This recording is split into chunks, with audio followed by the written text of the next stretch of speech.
ഈശോ മിശിഹായ്ക്ക് സ്തുതിയായിരിക്കട്ടെ. പ്രിയ സഹോദര സഹോദരി, ഇന്ന് നിൻ്റെ ജീവിതത്തിലേക്ക് ഈശോ കടന്നു വന്നുകൊണ്ട് നിൻ്റെ എല്ലാ മേഖലകളെയും സമർത്ഥമായിട്ട് അനുഗ്രഹിക്കട്ടെ എന്ന് പ്രാർത്ഥിക്കുക.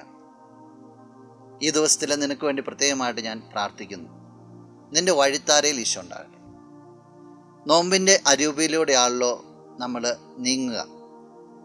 ഇന്ന് ഈശോ പറയുക, വിശുദ്ധ ലൂക്ക അറിയിച്ച സുവിശേഷം 5-ാം അധ്യായം 32-ാം തിരുവചനം.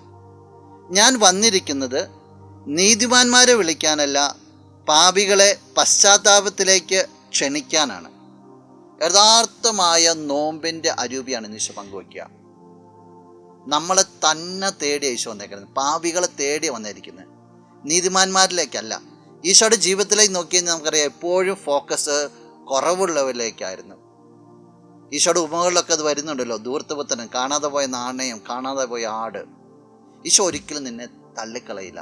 നീ ജീവിതത്തിൽ എന്തെങ്കിലുമൊക്കെ കുറവുകളുണ്ടെന്ന് ചിന്തിക്കുന്നുണ്ടെങ്കിൽ, ഒരു പോരായ്മ കൊണ്ട് ചിന്തിക്കും, ഞാനൊരു പാപിയാണെന്നൊക്കെ ചിന്തിക്കുന്നുണ്ടെങ്കിൽ, നിനക്ക് ഈശോയെ അനുഭവിക്കാനുള്ള യോഗ്യത, നിനക്ക് ഈശോയെ അനുഭവിക്കാൻ ഇടവരും.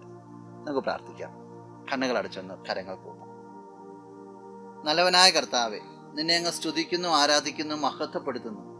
നിന്റെ നാമത്തിന് മഹത്വം ഉണ്ടാകട്ടെ എന്ന് പ്രാർത്ഥിക്കുകയാണ്. ഈശോയെ, ജീവിതത്തിൽ എന്തെങ്കിലുമൊക്കെ കുറവുകളുണ്ടെന്ന് ഈ വ്യക്തി ചിന്തിക്കുന്നുണ്ടെങ്കിൽ, ഈ വ്യക്തിയെ തന്നെ തേടിയാണ് നീ വന്നതെന്നുള്ള ബോധ്യം നൽകണമേ. നിന്നോടുകൂടി സന്തോഷിക്കാൻ ഇടവരട്ടെ. നിന്റെ നാമത്തിൽ ഇന്നത്തെ ദിവസം അനുഗ്രഹിക്കപ്പെടട്ടെ.